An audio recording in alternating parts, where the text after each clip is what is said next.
podcast, a show about Indiana politics, history, and culture from the unapologetic perspective of the Hoosier left. My name is Scott Aaron Rogers, and I'm recording from Bloomington. Today, I'm coming back home to Monroe County to talk about the workings of local government at the county level. Few can better speak to these matters than Julie Thomas, who has served in county government since 2009. She is currently completing her fourth-year term as one of 3 members on the Monroe County Board of Commissioners and running for a 4th. According to the biography on her website, Julie has been a county resident for more than 30 years. She has served the community as a volunteer and board member for a number of local social service agencies, including Planned Parenthood, Middle Way House, Indiana Equality, Hoosier Hills Food Bank, and WFHB Community Radio.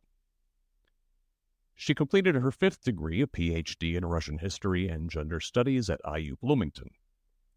Julie teaches part-time and has provided virtual and in-class instruction for more than 25 years at IU, Franklin College, Southern New Hampshire University, and IUPUI. We'll discuss the roles of the County Council and the Board of Commissioners and what those jobs entail. We'll dive into the challenges of navigating the COVID pandemic and shepherding federal investment money into transformative local projects.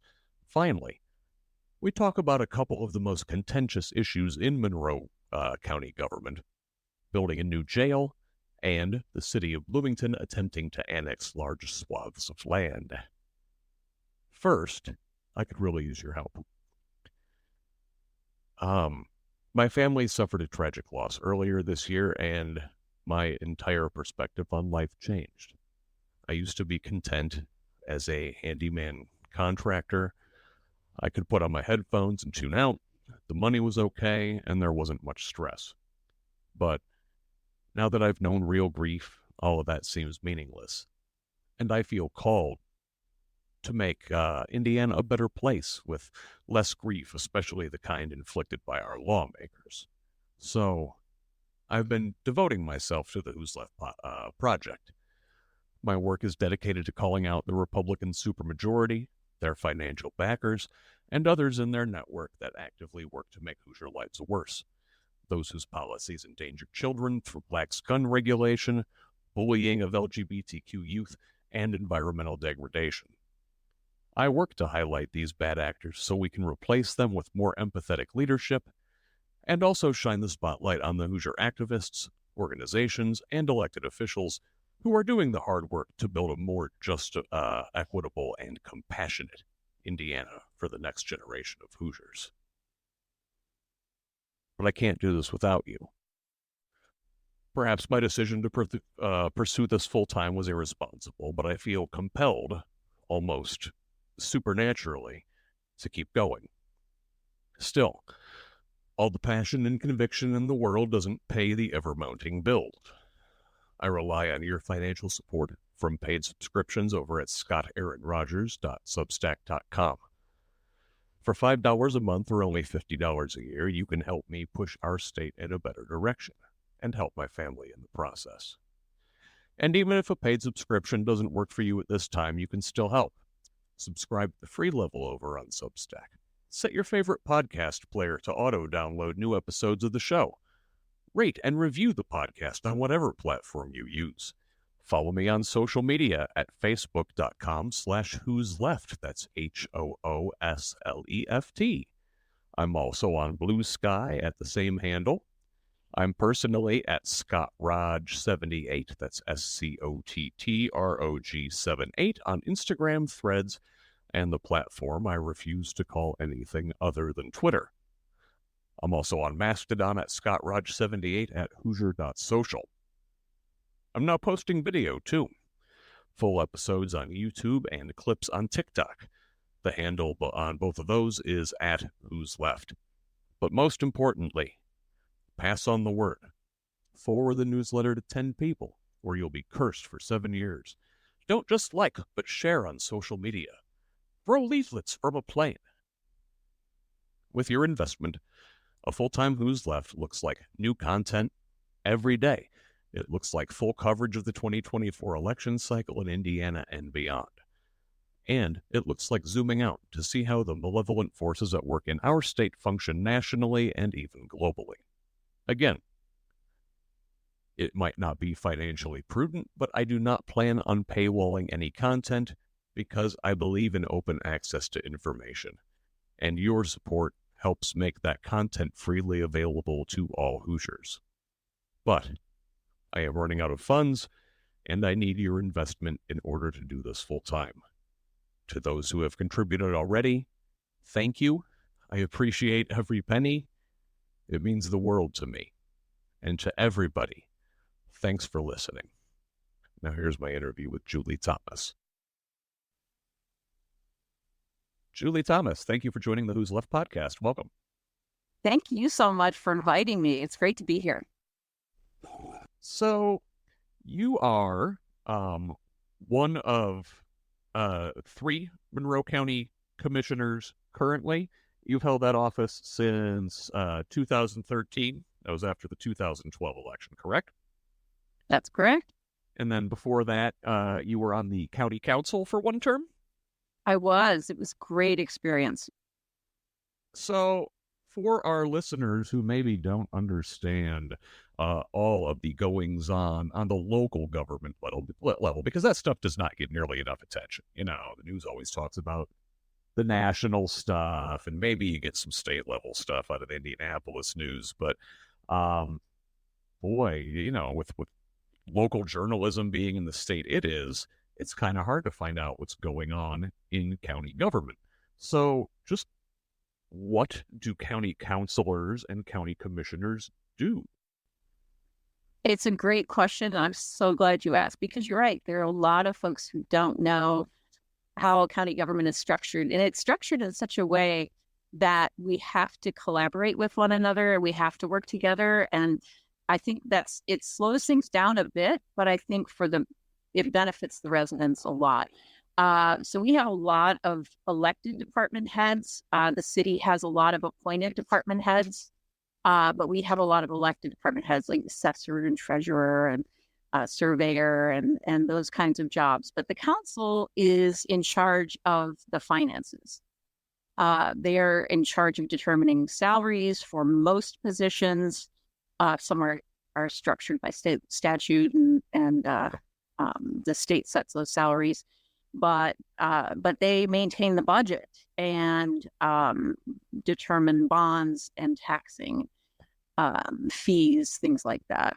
The commissioners are the legislative and executive branch of county government. So we have ordinances to pass relating to planning and zoning, street signs, everything in between. But also we do manage some of the county's departments as well. And we do have to process claims and payroll every time we meet. But it's a really busy job, and it's an incredibly interesting job. It's not always glamorous, but it is always interesting. I like to say that about it. But we don't get, the press coverage that a mayor gets. And even though residents of the city are residents of Monroe County, and city residents everywhere need to remember that they do have a county government. They elect representatives every time that there's an election. They have the opportunity to elect representatives to their county government, and they should take advantage of that and be aware of some of the key issues. Yeah, for example, I mean, I myself here am outside of city limits, so county government is my government, right? So we'll talk a little bit, rewind. Let's go all the way back to like 2009 through 12 and talk about your time first on the council. Right. I think I learned, for me, it was a learning experience about how county government works, how the departments function, how they function together, and the budget process, and how incredibly tight the budgets are every year. It wasn't just a fluke that they were tight when I was there. There was a recession, of course, but Yeah, it was a great learning experience, and it was really a great opportunity to really start connecting with county residents in a way I hadn't before. And then I've carried that forward in a different capacity. But some of the early relationships I established, 2009, 2010, 11 are still active and useful today. So it's that part of it was great for me. So can you explain the way this works? Like there's three commissioners and there's, District 1 and 2 and 3 and residency requirement, like, each commissioner has to reside in their own specific district, but then on election day the whole county votes for all the positions. Is that the way that works? Yes, it is. It's like the school board elections, right? You have to live in a particular district, and I think that this was established this way to ensure that there's geographical diversity in the commissioner's office. It doesn't mean I feel like I represent the entire county. When I ran for council, I ran at large, so it was also the whole county. So I think that's an important part of it.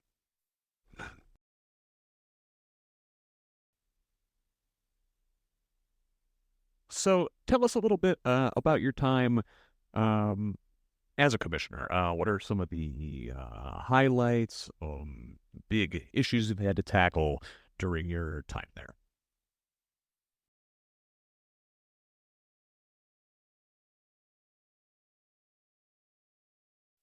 Great question. I will just pick a few because I feel like I could go back and really start listing a lot of really big projects that we worked on over the years, and I've had different colleagues throughout that time, and we always worked together and figured things out. But we did build the employee parking garage, and that was really important for our employees to have a safe place to park downtown by the buildings that they work in. And right when I was still on the council, we started moving forward on a huge solar project that encompassed downtown, the North Showers building.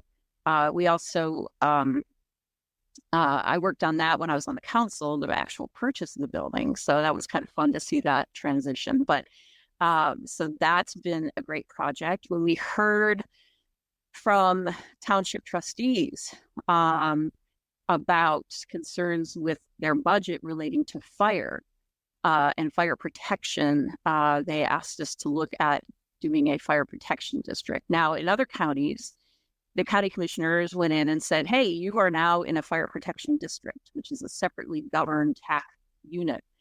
But we didn't want to do that because we really wanted to know, what do the residents think? Because it's a different tax. Their township tax will go down, but they're going to be taxed for fire protection. Is this what they want? And so we required each township to hold hearings. So I was at a lot of meetings for a couple of years, just listening to residents. And so they were concerned about their budgets, their ability to provide fire protection for each township, because each was doing their own fire protection. And rather than doing what other counties had done, which was just magically waving a wand as commissioners and determining that the folks in the county are now in a fire district, we actually required each township to have financials drawn up for how it will impact residents, and then to hold hearings. And if there were any remonstrances, we would hold a public hearing at the courthouse as well. And so we went to a lot of meetings over a couple of years. But it was great because I met new folks, and we got to talk a lot about fire protection. And so it was really useful. And we ended up with a pretty large fire protection district. And so that was a great benefit and outcome. And again, that's something we could have done in 10 minutes at a meeting, but I don't think I would have felt right about that. Right. So, does that lead to like decreased response times or like increased coverage area? What are the effects of um, these changes you made? Yeah, so the impact is better coverage because you're not relying on mutual aid agreements between townships. Everybody's dispatched out together Mm. if need be, and so the response time is better.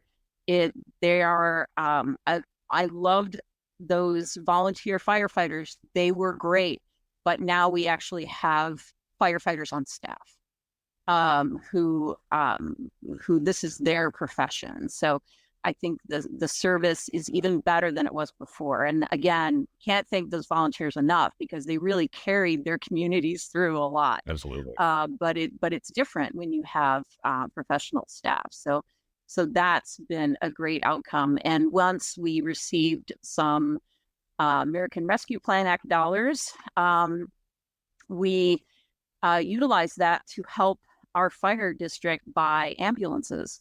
And so we're going to have better ambulance service in the community because of it. Hopefully they'll start rolling in the next month or so. Yeah, and I'd like to dig in to all the American Rescue Plan funding and all the things that you've got um, to do with that. Now how you've acted as a steward for that money, and we can swing back around to that because that's kind of more recent. But let's talk about what else you've come across in your time as a county commissioner. I would say probably looking back, even back to 2013, I would say my proudest accomplishment is the way that we worked through the COVID crisis. This was a time when we didn't know what was going to happen. We didn't know how to protect our own selves and our own families. And here we were tasked with trying to keep county government functioning and keep people going and keep businesses open and keep residents with a roof over their heads. And there was so much that we had to do. It was nonstop work. I remember I would get texts from people and they would say things like, "Oh, I'm baking bread," or "I cleaned out a closet." I was like, "Oh, I wish I could do that."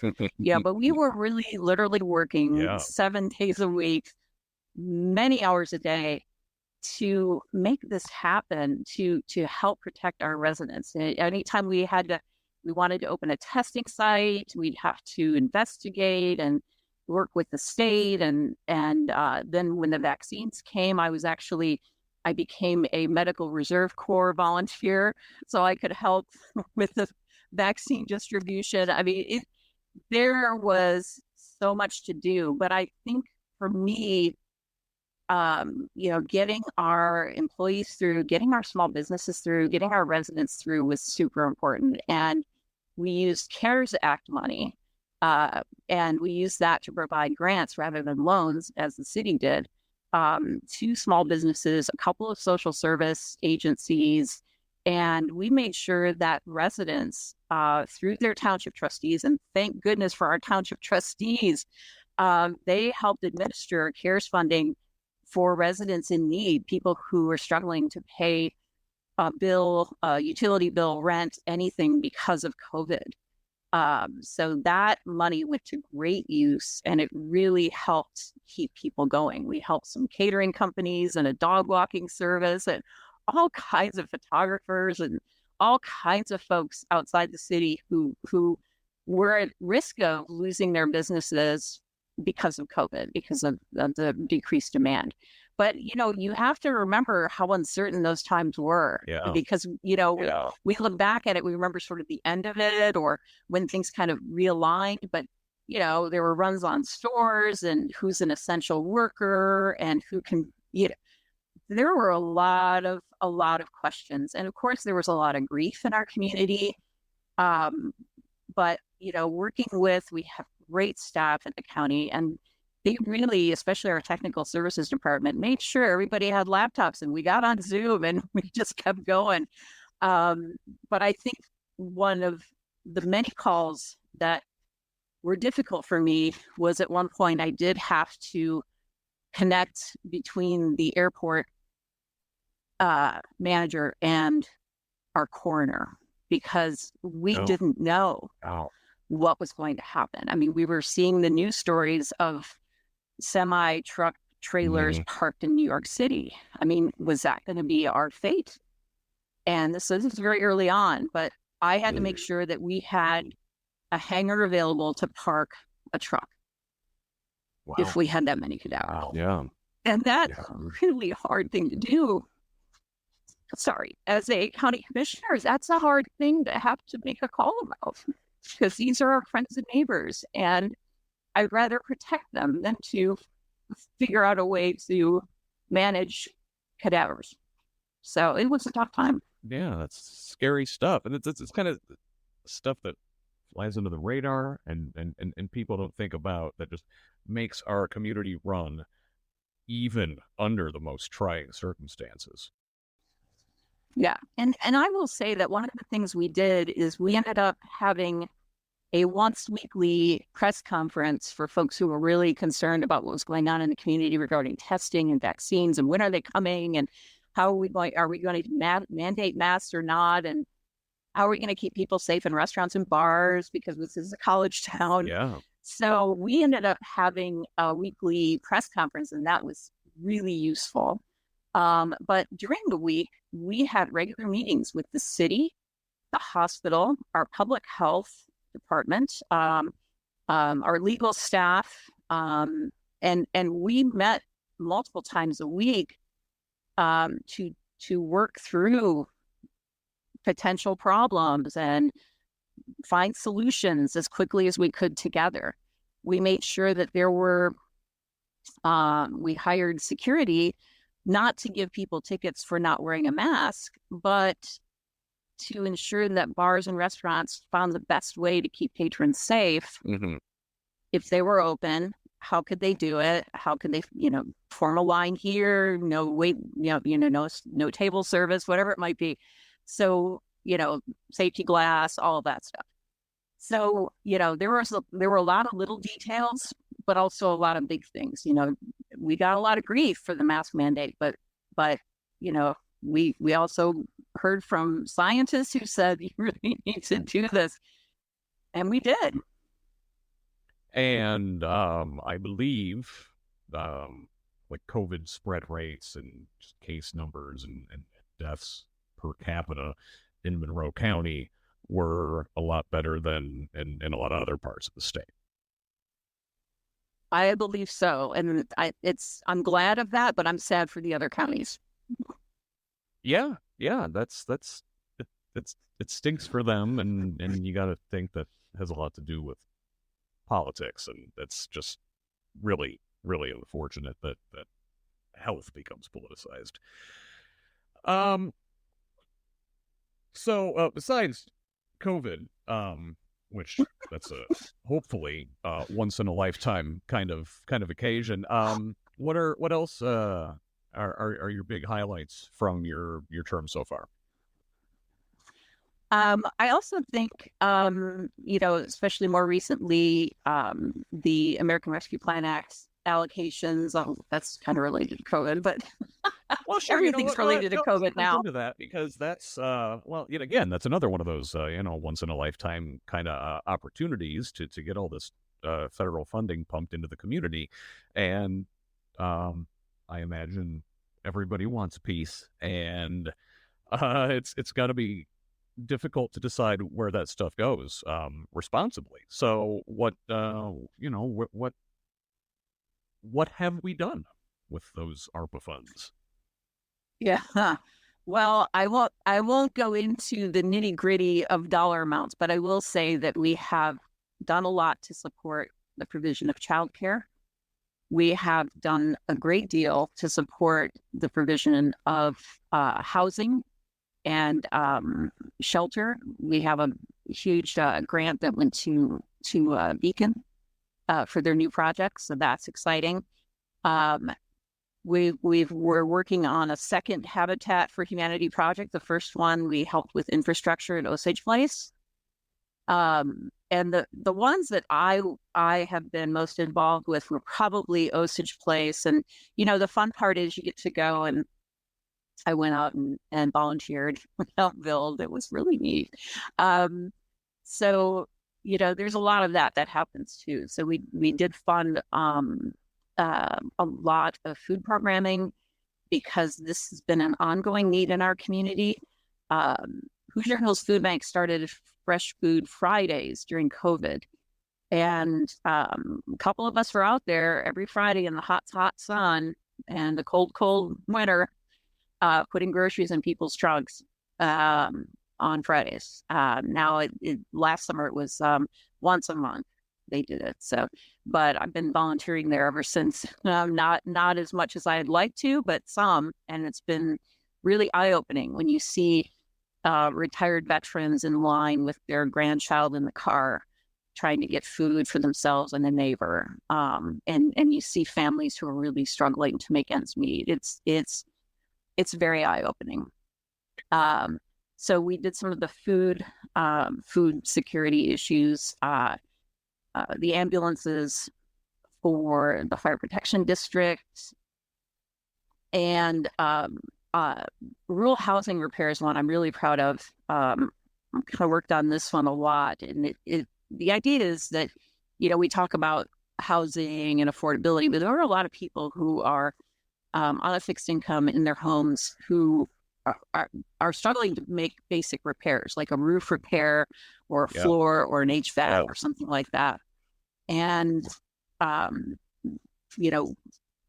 they can now apply, medium and low income folks who are living in their homes, their own homes, homeowners who are living in their homes. So this excludes landlords outside the city can apply for a grant for a basic repair to get done. And one of the most touching stories, and we took this story to Washington, D.C. We were invited by the White House to attend a Illinois and Indiana summit on what we did with ARPA money. So that was great. Fantastic. But we heard about a widow in her 80s whose heating system went out, and she was basically had a heating pad on her bed, and that was her heat. Oh my!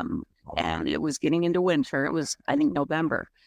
But using ARPA money and the rural housing repair, she got a brand new HVAC system installed in her house. And that is so heartwarming because you don't want people to be displaced from their homes, and you want to allow people to age in place gracefully.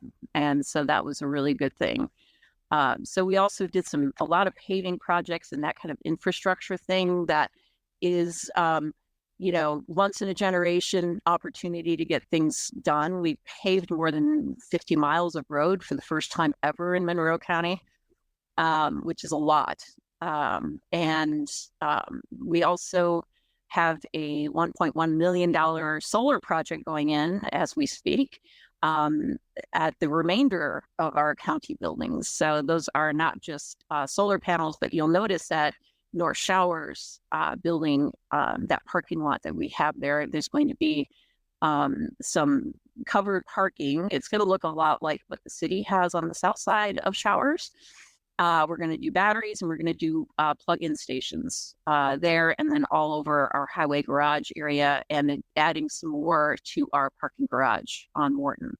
So we're going to be able to change our fleet over because we're going to have that infrastructure to hybrid and all electric, which would be great. That's neat stuff, and it sounds like perhaps up front that could be a big investment, and obviously we're getting some federal money for it, but I think down the line that stuff's going to save the county money, right? Because absolutely, we're going to reduce electric bills. If we're able to generate our own electricity, you're not paying for gas if you're using electric vehicles. So not just and better for the environment we all live in. Well, obviously, yeah, that. Yeah. But it's nice to be able to say, oh, that is also fiscally responsible. Absolutely, yeah, absolutely. On environmental matters, if I recall, from an event we attended a couple weeks ago, one of the things you're really proud of is that your work on protecting the Lake Monroe watershed. Absolutely. Yeah. So we actually had to file suit with the National Forest Service to prevent them from clear cutting thousands of acres that adjoin Lake Monroe. They're not in Monroe County, those acreage, but it's in Jackson County. Mm. But it would impact us because not only were they going to clear cut and burn, they were also planning on laying down, I don't know how many gallons of glyphosate, which is Roundup. Oh, yeah. And all of that goes into our lake. And we know there are health risks with glyphosate, although federally that hasn't been recognized, but we certainly know there are lawsuits out there about glyphosate Yes, there and the are. impact on people's health. And the last thing we need is to lose our sole drinking water supply for not just this county, but also surrounding counties because the Forest Service decided to drop glyphosate.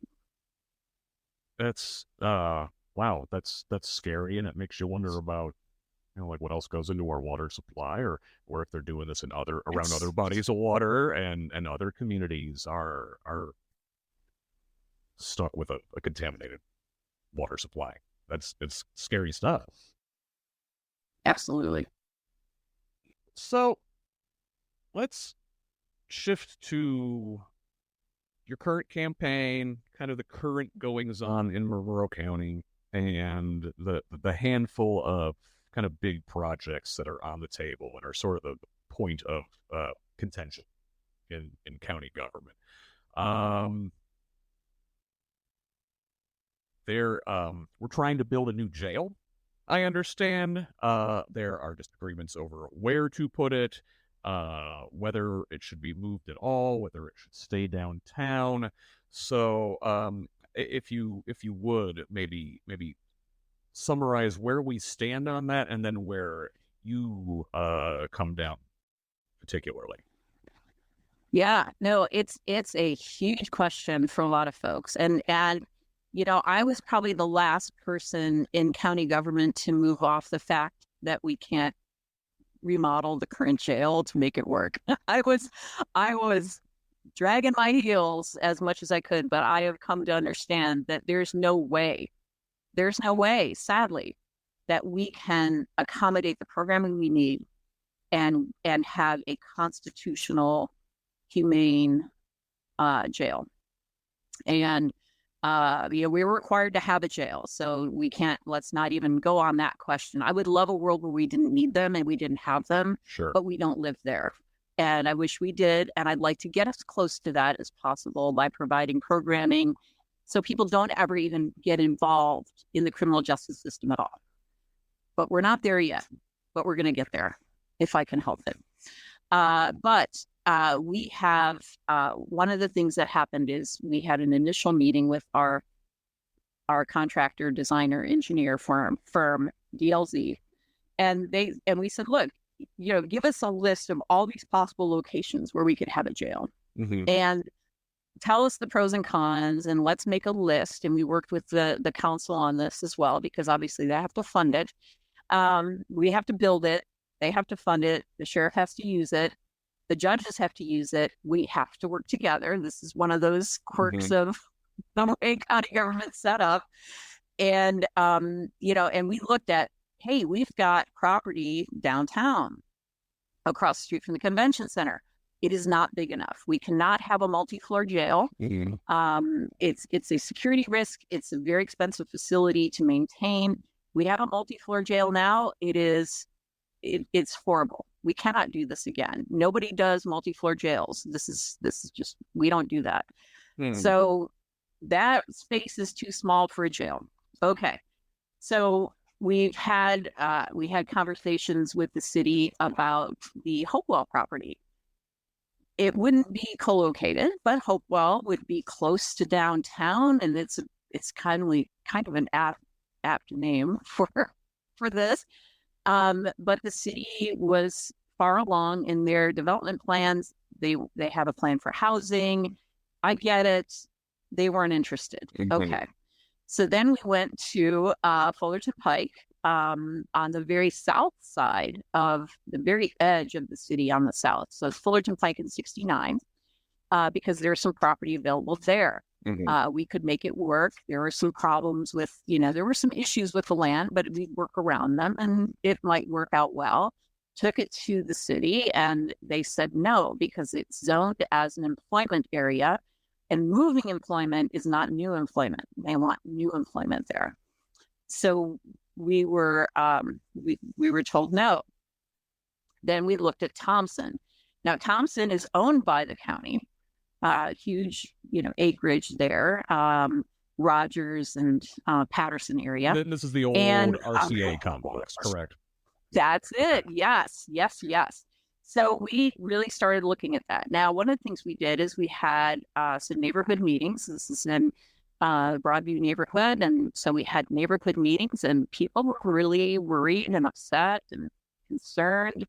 And probably one of the most salient issues that was raised related to traffic, because none of those streets in that area are really built for a high traffic area, especially if you co-locate all of your justice services and the jail. That's 400 some people going to work. And that's plus your other traffic. So that's a lot. And so that was concerning. Where on the site was a concern. Well, then we started looking into it and we found out we would have to move a lot of dirt, acres by 50 feet tall out of that area. We don't know what's under it. Plus some power lines have to be moved. Yeah. And some power lines have to be moved. And that would take Duke at least 2 years to do. There's a substation now right by there, right? Yeah. Yes. So now we're at that point where it's not only going to be like expensive, $1 million plus, to do all these things, but now you can't build while they're doing any of that. You can't move the dirt until the power lines are done, and then you've got to move the dirt, and then you find out what's under it. There's a human cost to waiting here. There really is. And sometimes you have to take good instead of perfect. So we're turning our attention now to North Park. North Park is on the northeast corner of State Road 46 and I-69. And North Park is it's not developed. It's ready to be developed. It has, which is great, it has a packaged sewer plant already. So it has sewer access. And, this is good. It's right near a highway. It's close to the hospital. There are a lot of things that are really good about North Park. It's not in the city. That's not good. It's near the city. It's right outside the city.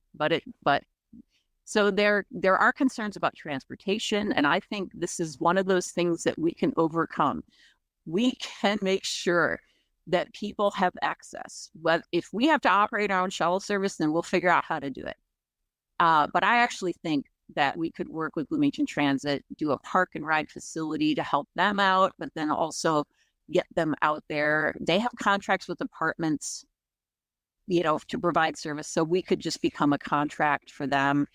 However we have to do it, we will figure it out. We're not planning on not doing transit. We will figure something out that is convenient and timely and frequent. So we'll work on that. We'll get there. Yeah, when you talk about transit, like to and from this, so is this for inmates, employees?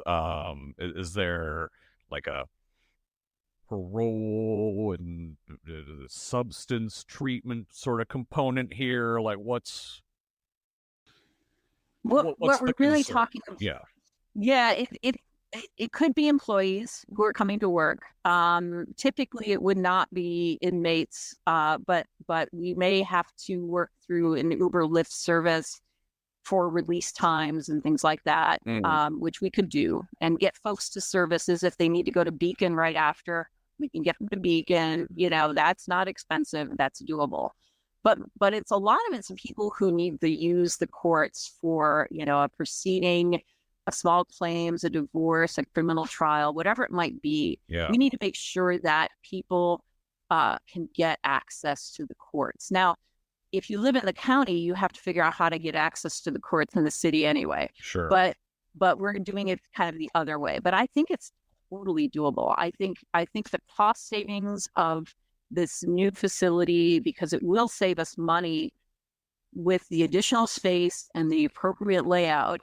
It will take less staff to manage it and run it, even with programming added in. I think we could figure out the transit thing. We recognize it's an issue. We recognize it's vital. Absolutely. Right now, the sheriff does not do in-person visits. I don't know if he plans to. If he does, we'll figure that out.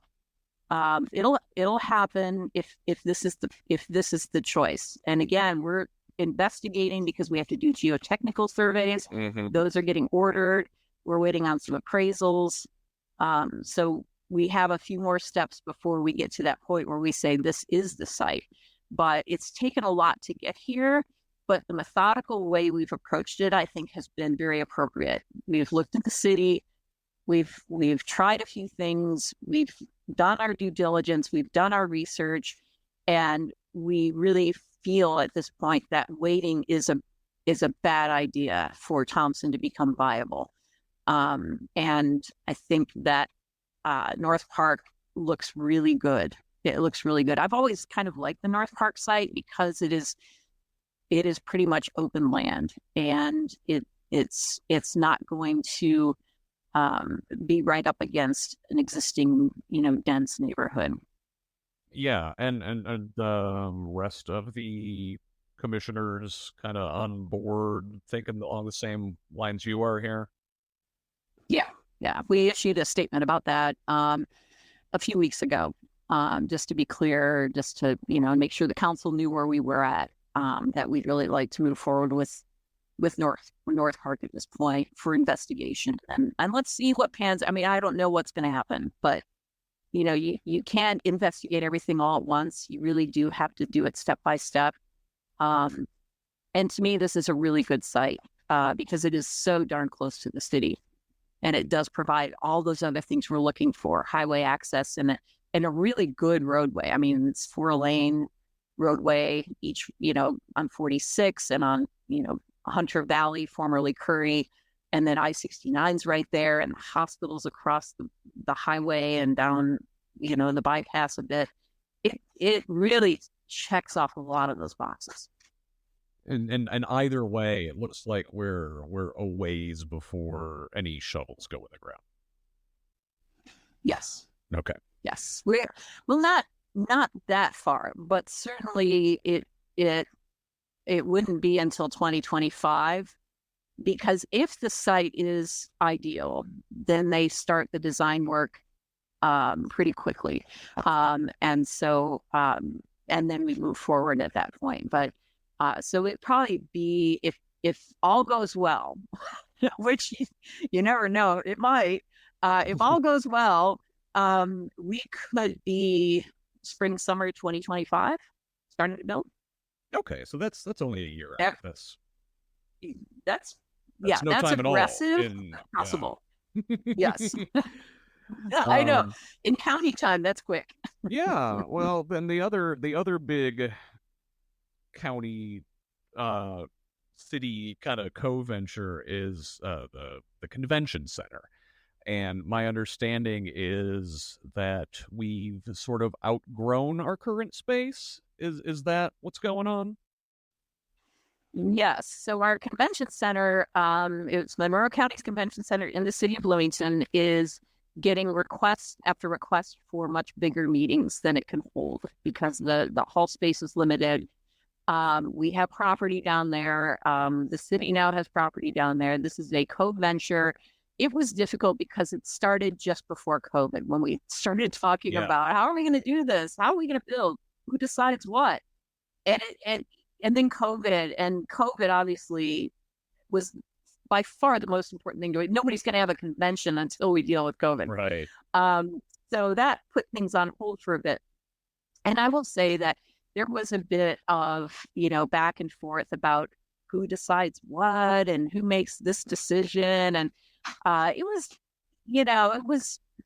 really slowed things down way more than it should have. But I will say with this new administration in the city, we've really just gone leaps and bounds forward. We have a capital improvement board in place, which we had actually done last year. That they've been functioning, and they are busy folks who have a lot of experience with this kind of thing. And boy, are they getting a lot done.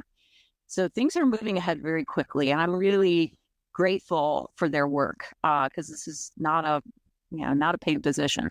So grateful for the folks in our community willing to do this.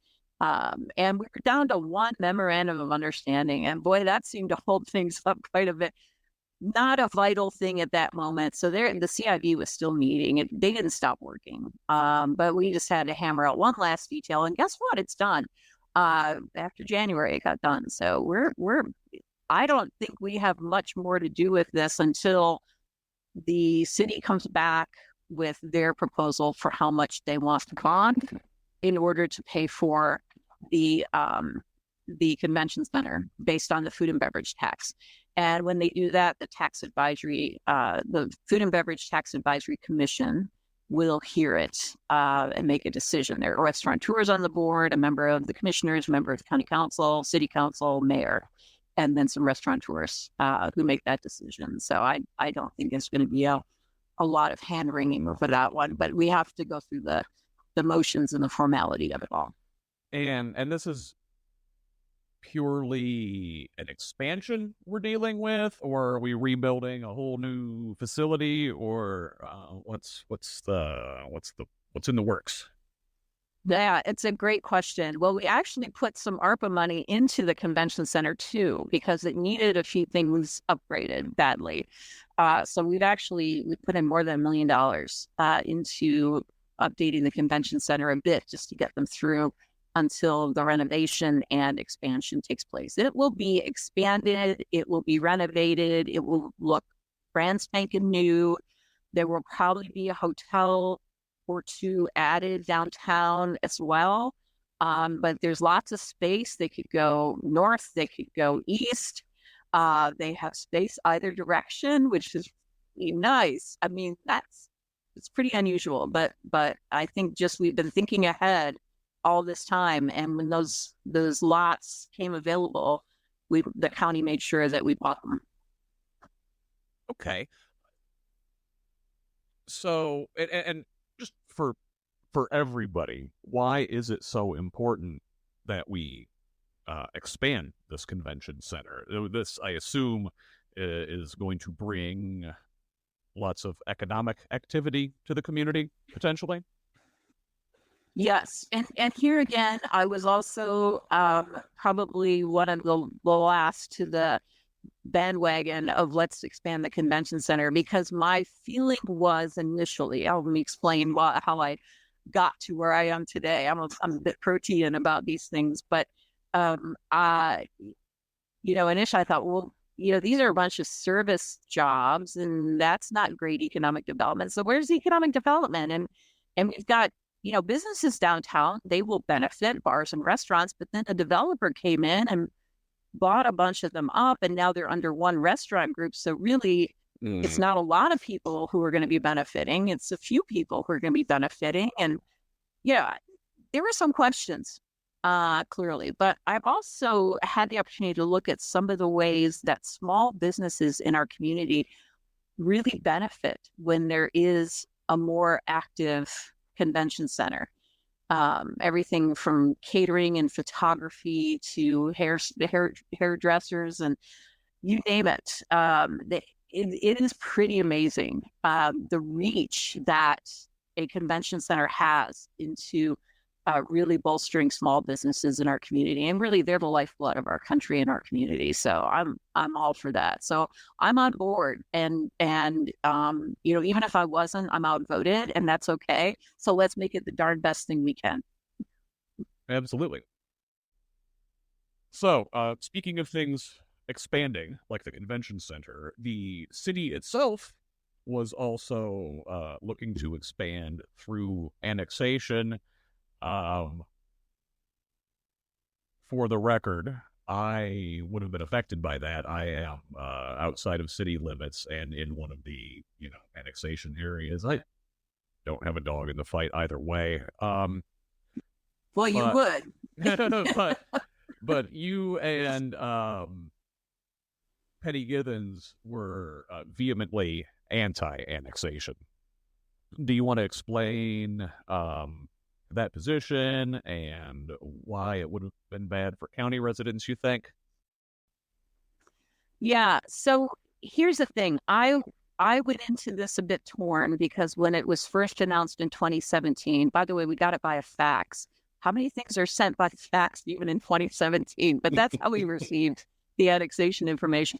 So we got the fax during our meeting, during our commissioners meeting, but it was I wasn't sure because if the city residents really want it, and the county residents don't, then what should I do as a commissioner? Because they're all county residents, right? Mm-hmm. How do you take a side? And I really was planning on just seeing what we had to, see.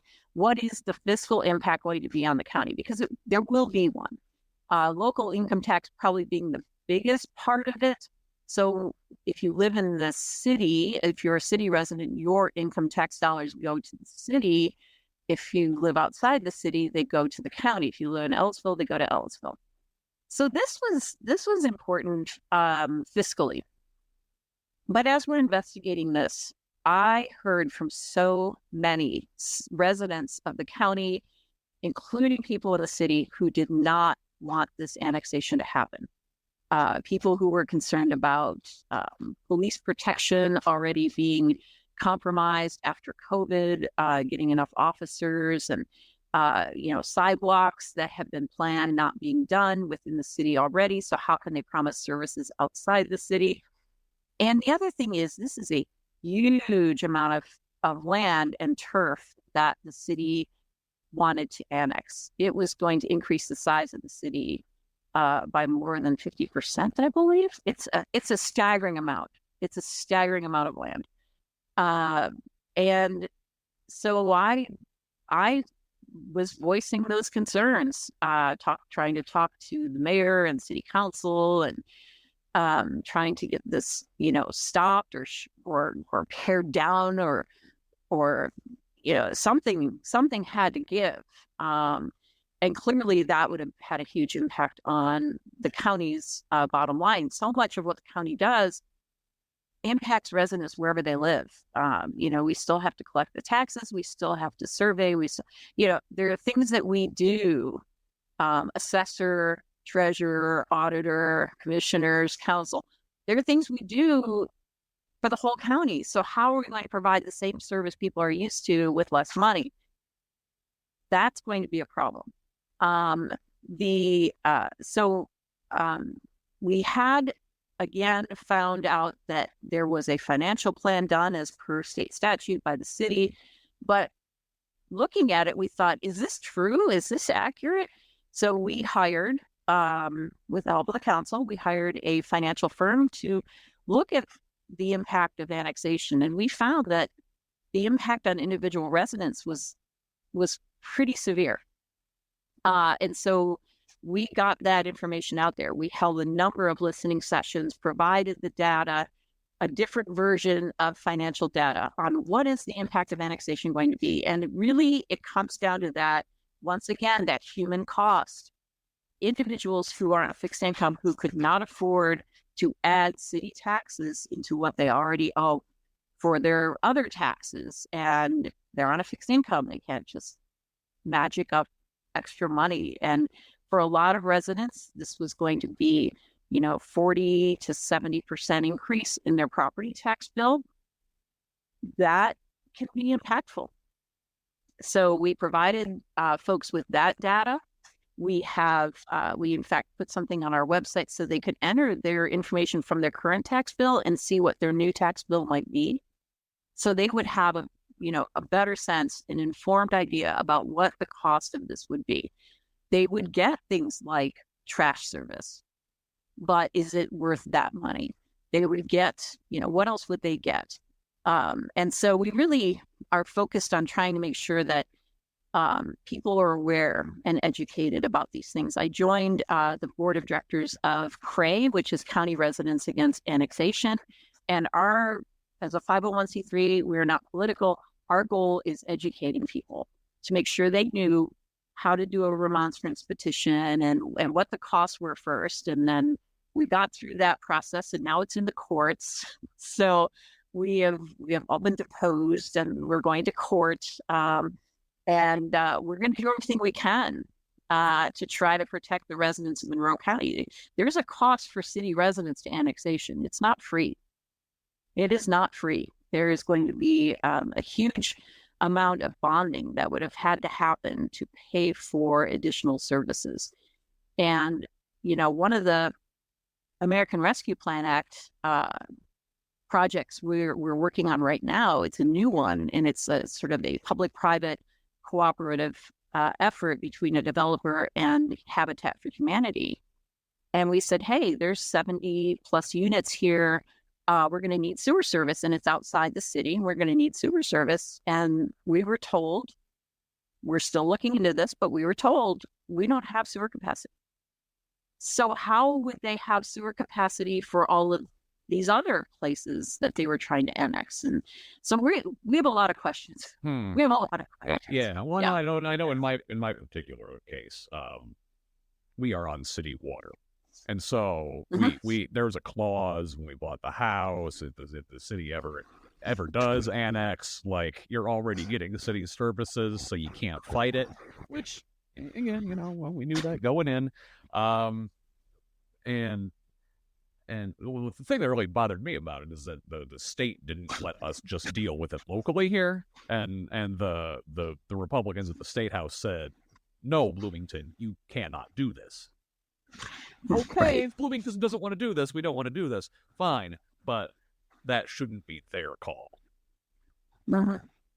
Yeah, I agree with you. I don't think what the legislature did was, and it was eventually struck down by the courts because the legislature put this into a budget bill. It was, it was not suave and smoothly done.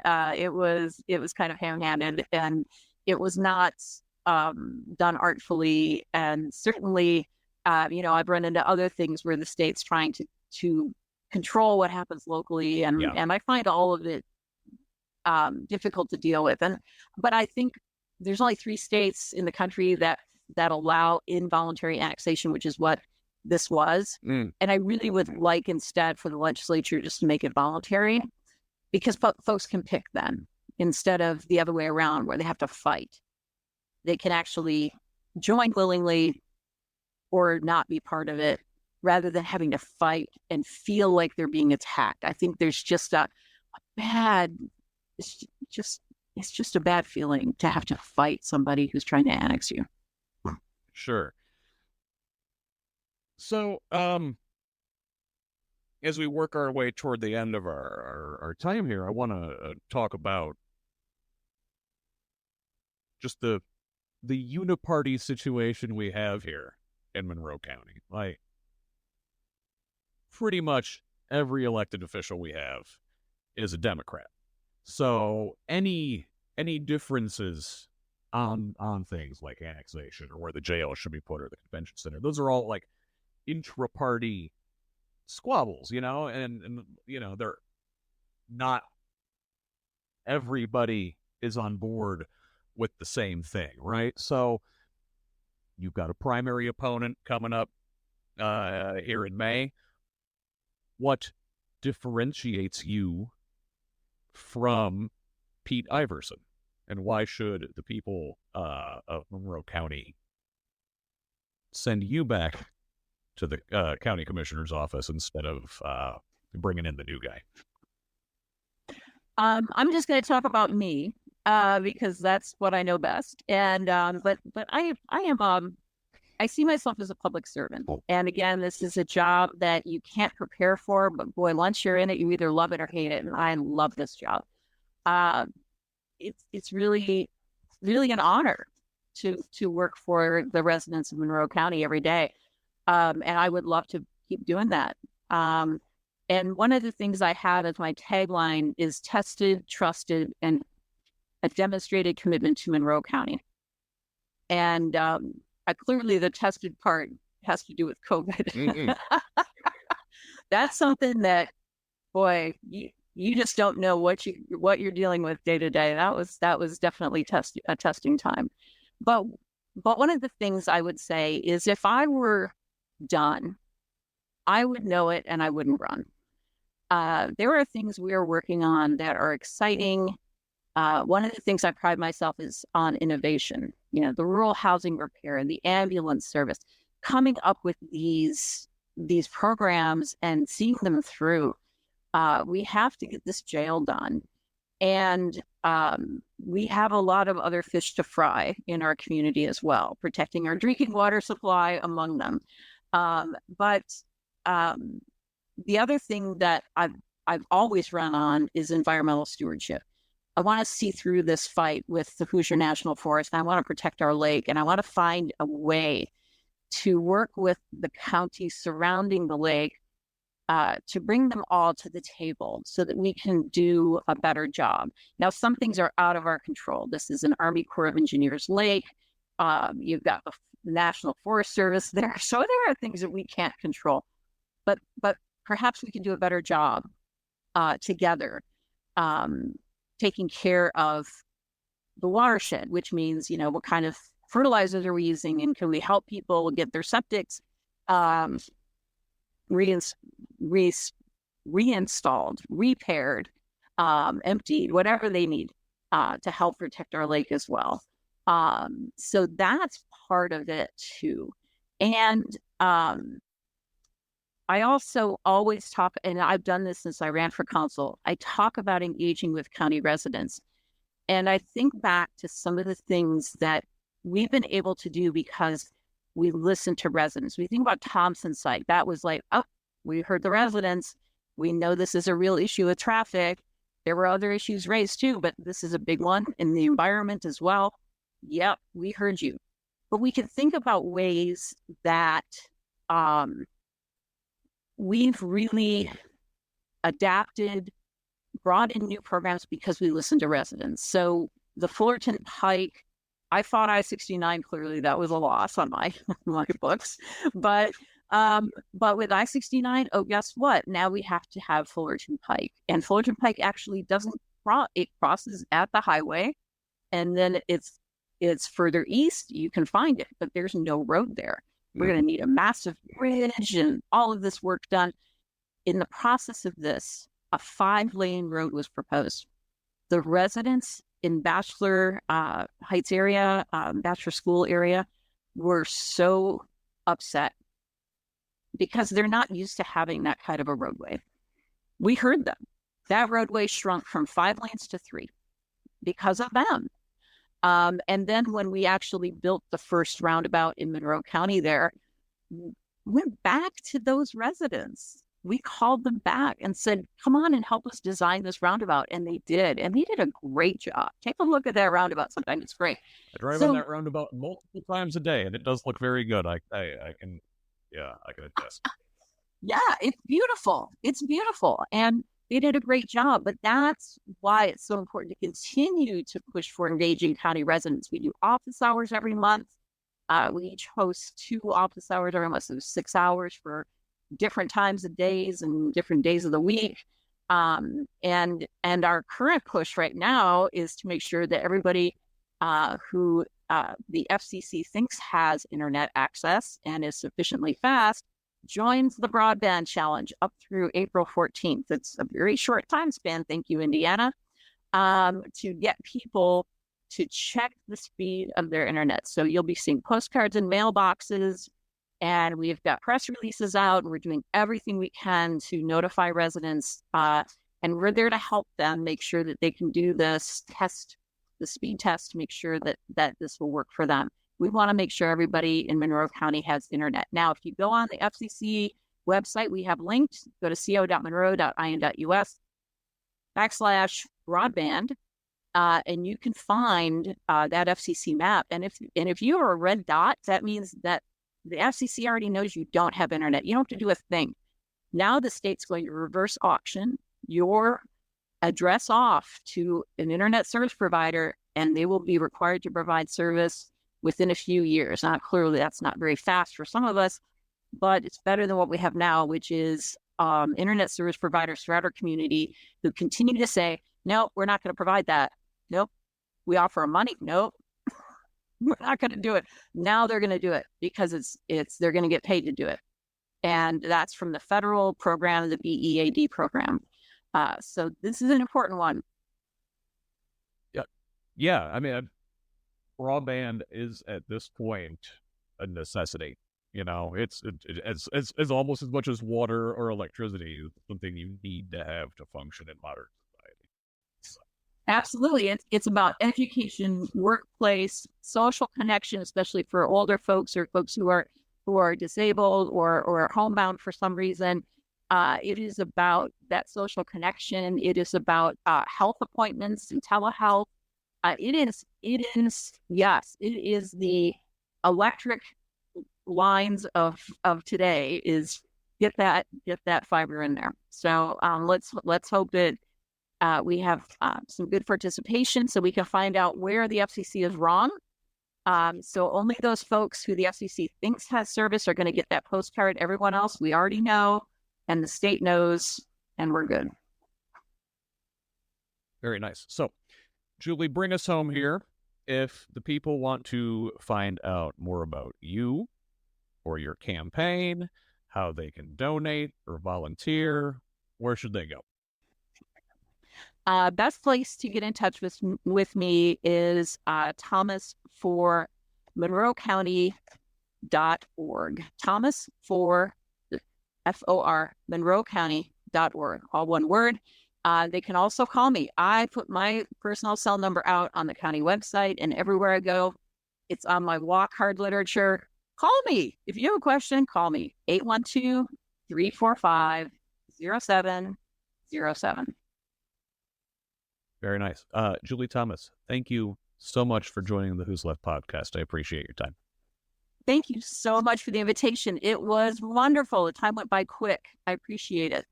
All right. Thank you.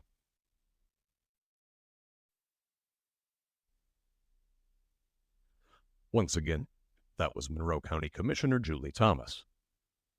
You know, only about a third of Americans follow politics closely, and most of that attention is devoted to the national level. Most of us have no idea how state and local government works, despite the fact we interact with those jurisdictions far more frequently. We give little thought to how they can really affect aspects of our daily lives, from paving roads and improving fire coverage to helping our elderly neighbors age in place with dignity and protecting the quality of our drinking water. We here in Monroe County are fortunate to have a deep pool of motivated, capable public servants that largely agree on the biggest issues. As a largely one-party county, our candidates disagree less on what the goals of local government should be than how to achieve them. Given this, I don't make endorsements in these primary races. Julie Thomas has been a dedicated public servant for 4 terms now, and if she wins in May, citizens of this county will continue to be in good hands. I will continue to effort the other candidates in this race and beyond throughout 2024. Thanks for listening. Again, subscribe at scottaaronrogers.substack.com. Follow me on Facebook, Blue Sky, YouTube, and TikTok at Who's Left, and on most other social media sites at ScottRog78. If you want to reach me, send me a DM on the socials or email me at scottrog78@gmail.com. Until next time, this has been the Who's Left podcast. I'm Scott Aaron Rogers. Love each other, Indiana.